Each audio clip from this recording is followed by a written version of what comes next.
Dear students, we work MLT 4th സെമ്മിലെ biochemistry metabolism എന്നുള്ള സബ്ജക്റ്റിലെ ബാക്കിയുള്ള ഭാഗങ്ങളാണ് നമ്മളിന്ന് ഡിസ്കസ് ചെയ്യാനായിട്ട് പോകുന്നത്. യൂണിറ്റ് 4ൽ നമ്മൾ പ്രോത്രോമിൻ ടൈം വരെയാണ് പറഞ്ഞു നിർത്തിയിട്ടുണ്ടായിരുന്നത്.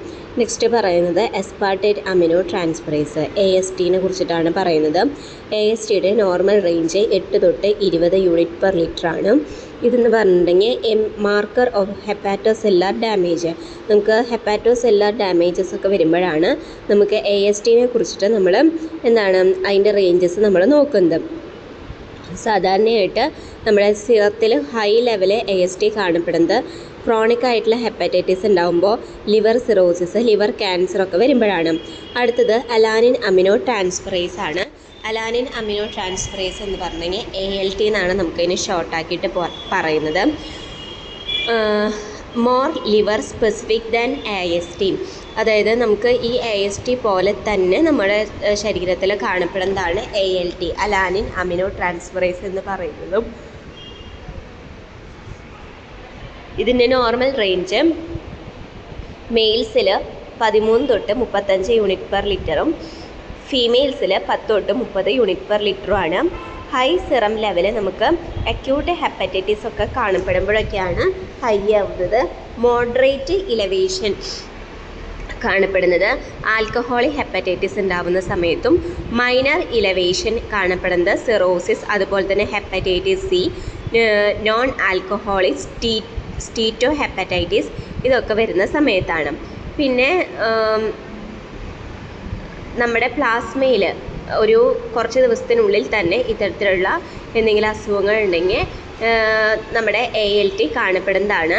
A normal value does not always indicate absence of liver damage, അതായത് നമുക്ക് ഒരു നോർമൽ വാല്യൂവിൽ തന്നെയാണ് ഈ ALT മുന്നോട്ട് പോകുന്നതെങ്കിൽ അവിടെ നമ്മുടെ ലിവർ ഡാമേജസ് ഒക്കെ കുറവാണ് എന്നുള്ള കാര്യം നമുക്ക് മനസ്സിലാക്കാം.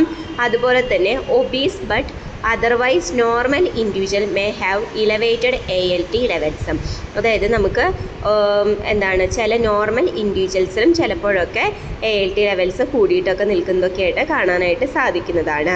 നെക്സ്റ്റ് ആൽക്കലൈൻ ഫോസ്ഫറ്റേസ് ആണ്. ആൽക്കലൈൻ ഫോസ്ഫറ്റേസിൽ പറയുന്നത് non specific marker of liver diseases ആണ്. പ്രൊഡ്യൂസ്ഡ് ബൈ ബോൺ ഓസ്റ്റിയോബ്ലാസ്റ്റസ്, അതായത് ഇത് നമുക്ക് കാണപ്പെടുന്നത് എപ്പോഴാണ് ഓസ്റ്റിയോബ്ലാസ്റ്റസ് കണ്ടീഷനൊക്കെ വരുമ്പോൾ, അതായത് നമുക്ക് എല്ലുകൾക്ക് ശേഷിയൊക്കെ കുറയുന്ന ഘട്ടങ്ങളൊക്കെ വരുമ്പോൾ. അതുപോലെ തന്നെ ഹെപ്പാറ്റോസൈറ്റ് മെംബ്രെയിനിലാണ് സാധാരണയായിട്ട് ALPനെ നമുക്ക് കാണാനായിട്ട് സാധിക്കുന്നത്. നോർമൽ റേഞ്ച് 40 തൊട്ട് 125 യൂണിറ്റ് പെർ ലിറ്റർ ആണ്. നമുക്ക് മോഡറേറ്റ് ഇലവേഷൻ കാണപ്പെടുന്നത് ഇൻഫെക്റ്റീവ് ആയിട്ടുള്ള ഹെപ്പറ്റൈറ്റിസ് കാണപ്പെടുമ്പോൾ, അതുപോലെ തന്നെ ആൽക്കഹോളിക് ഹെപ്പറ്റൈറ്റിസ്, ഹെപ്പാറ്റോസെല്ലാർ കാർസിനോമ കണ്ടീഷൻസിലൊക്കെ നമുക്ക് കാണപ്പെടും.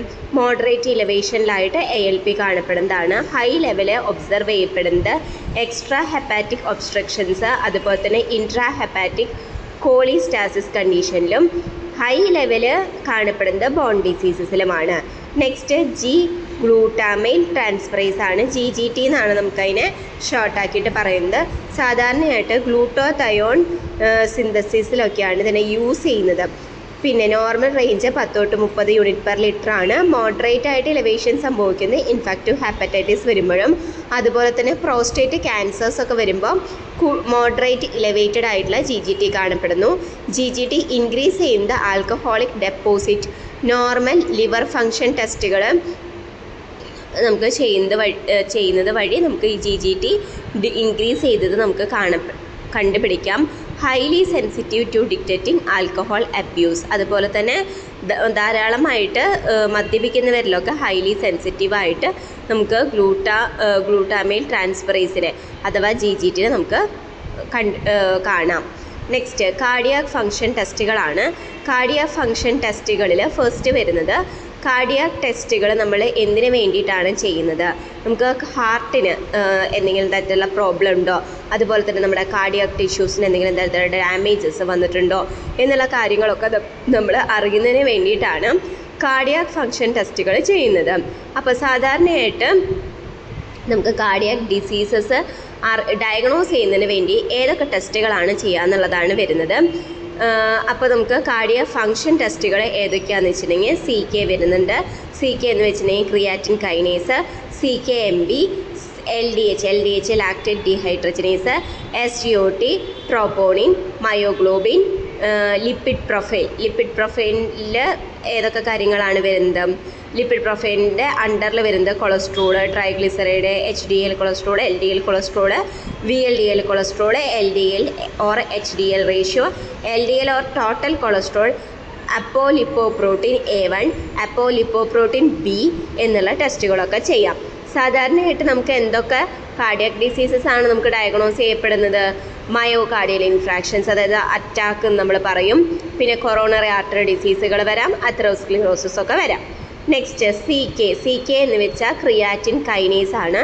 ക്രിയാറ്റിൻ കൈനേസിൻ്റെ ഒരു റിയാക്ഷനാണ് നമുക്ക് താഴെ തന്നിട്ടുള്ള ഒരു എന്താ പറയുക ചാർട്ടിൽ തന്നിരിക്കുന്നത്. ക്രിയാറ്റിൻ ഫോസ്ഫേറ്റ് പ്ലസ് ADP എന്ന് പറഞ്ഞാൽ അഡിനോസിൻ ഡൈഫോസ്ഫേറ്റുമായിട്ട് പ്രവർത്തിക്കുന്നു. CK ക്രിയാറ്റിൻ കൈനേസ് എന്ന് പറഞ്ഞ എൻസൈം അവിടെ എന്ത് ചെയ്യുന്നുണ്ട്? ആ ഒരു പ്രവർത്തനത്തിനെ ത്വരിതപ്പെടുത്തുന്നുണ്ട്. അതിനുശേഷം ക്രിയാറ്റിൻ പ്ലസ് ATP ആയിട്ട് മാറുകയാണ് ചെയ്യുന്നത്. Next D glucose plus ATP, അവിടെ ഹെക്സോ കൈനേസ് പ്രവർത്തിച്ചിട്ട് എന്താണ് D glucose 6P plus ADP ഉണ്ടാവുന്നുണ്ട്. നെക്സ്റ്റ് അടുത്ത പ്രവർത്തനം എന്ന് പറയുമ്പോൾ D glucose 6 phosphate NADP, G6 അതായത് ഗ്ലൂക്കോസ് 6 ഫോസ്ഫേറ്റ് DHുമായിട്ട് പ്രവർത്തിച്ച്, ഇല്ലെങ്കിൽ ആ ഒരു എൻസൈമുമായിട്ട് പ്രവർത്തിച്ച് D gluconate 6P plus NADPH plus H എന്ന് പറഞ്ഞിട്ടുള്ള രീതിയിലാണ് പ്രൊഡക്റ്റ് വരുന്നത്. നെക്സ്റ്റ് ഇതിൻ്റെ ബയോളജിക്കൽ റഫറൻസ് റേഞ്ച് എന്ന് പറയുന്നത്, CKയുടെ ബയോളജിക്കൽ റഫറൻസ് റേഞ്ച് 25 മുതൽ 120 യൂണിറ്റ് പെർ ലിറ്റർ ആണ്. ക്ലിനിക്കൽ സിഗ്നിഫിക്കൻസ്, അതായത് നമുക്ക് ഏതൊക്കെ സമയത്ത് നമുക്ക് ഈ ഒരു CKയുടെ സാന്നിധ്യം മനസ്സിലാക്കാം?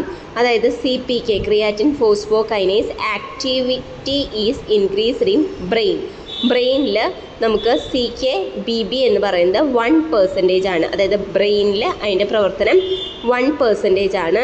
നമുക്ക് സാധാരണയായിട്ട് ഇതിനെ നമുക്ക് ഡിറ്റക്റ്റ് ചെയ്യുന്നത് സെറിബ്രോവാസ്കുലർ സ്ട്രോക്ക്, അതുപോലെ തന്നെ heart stroke, heart muscle, myocardial infraction ഇതൊക്കെ വരുന്ന സമയത്തൊക്കെയാണ്.